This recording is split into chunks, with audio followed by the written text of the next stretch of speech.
આ જમીન માલિકને બીજા તરફથી ધન્યવાદ યુવા સાગર સમિતિને ત્રીજા નંબરમાં ભોગંબાને અવારનવાર તાલુકા કે જિલ્લામાંથી આવ્યા હોય અમારા ઊંચી આંગળી કરો જોઈ કેટલા આયા બહુ ઓછા ઘણા ઓછા પેપર ધાર પાડેલા પણ ઓછા આયા બરાબર તો ધન્યવાદ જે આયા તેટલા મિત્રો આદિવાસી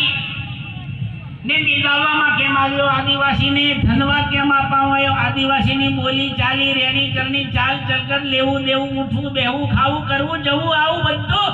અલગ રોટલો ખાવા બેહે એટલે એના ભગવાનને પૂંખરું પાડે સમજી ગયા થોડા થોડીને તેલ ચડાવવા તો પણ ધરતી માતાને ટીલું મને મારાથી લખવામાં આવ્યું બેઠા બેઠા ચીપટીઓ ફોડો તોય અને જરી જરી કૂદો તોય અમે શિયાખંડમાં વસનારા અમે જંબુદી રહેનારા મારી મૂળની છે પેદાશી આદિવાસી અમે આદિવાસી અમે આદિવાસી ભાઈ નાયકના વારસદારો કોઠી પોઈલી વાળા એક જણો તું હાથ કરો તો મિત્રો આપણી ઓળખ અલગ છે આપણે આદિવાસીની સંસ્કૃતિ પ્રમાણે જીવવાનું બંધ કરી દેશું ને તો આખા વિશ્વને જીવવાનું બંધ થઈ જશે એ આદિવાસીની પ્રણાલિકા છે આદિવાસીની બોલી ભાષા આતે બધું અલગ છે આપણી દૂધની ભાષાના પુસ્તકો નથી હેલી આપી લાવે એમ કે આમાંથી કેટલા બધાને સમજી જાય હેલું આપતું લાવે તો એ આખું પુસ્તકમાં લખાયું નથી વઘેલા એમ કે હમાર વાળાને એ વાતની ખબર પડી જાય હું એ ભાઈ દૂધ માને ધાવતો શીખેલો એ ભાષા અલગ છે એના પુસ્તકોની કશું જ નહીં તો આપણે અમારા વીર રાજા રૂપસિંહ નાયકને નમન કરવા જેવું છે આ ભૂમિ તેઓની છે એ જીંજરીના જાગીરદાર હતા જેઓના ફોટાને અમારે પણ નમન કરવું પડે તમે પણ નમન કરો આવા વીર શહીદોને યાદ કરવા પડે આ ભારતની આઝાદી માટે એમનો માથો અપાયો છે આપણે તો બધાને એટલું દબાવવાનું છે તો હજી એક પાછા થઈ જઈએ સમજી ગયા તમે દ્રાક્ષ લેવા જાઓ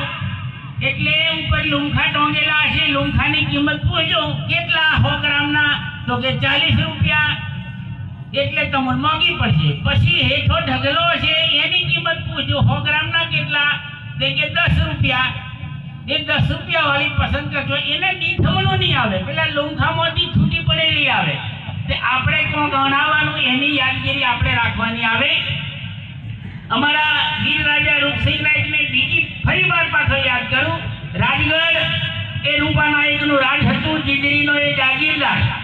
હજી પંક્તિ 3-4 ખૂટી છે પણ હજુ ભેગી કરતા વાર લાગે રૂપા તારી હો છે મઠિયો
જે ભાષણોમાં કહેવાયું ભાઈ આઝાદીની લડતની અંદર નાયક અને આદિવાસીઓનું મગજનું ખૂન તે ગરમને ગાળું આવે એટલે આદિવાસીનું ચોંગડું કાળું આજ સુધી હું કા તો કે આઝાદીની લડતમાં લડ્યા હતા બીજી કોઈની સાથેની અંગ્રેજો પાસે ટોપ ફોજ આ બધું હતું છતાં પણ આદિવાસીના તીરકામાં કાઠી ભાગી અને ભારત છોડીને જતા રહ્યા એટલે તમોને ધન્યવાદ આવતો સમય પાછો સાચવ્યો એમના એમ ભેગા થઈને પાછા ફળાઈ જશું તો મેળ પડે નહીં. બાબા સાહેબે જે બંધારણમાં આપ્યું છે, અહીંયા ગુજરાતી છોકરો બોલીને ગયો, અધિકાર મૂળ નિવાસીમાં આપણે આવીએ અને જેને લઘુમતી સમાજ ગણીએ છીએ, બાબા સાહેબે હરખો એમને અધિકાર આપ્યો, કોઈને બાકાત નહીં રાખ્યા. બરાબર, દારૂ પીવા વાળાનો આટલો, પછી ખેતી કરવા વાળાનો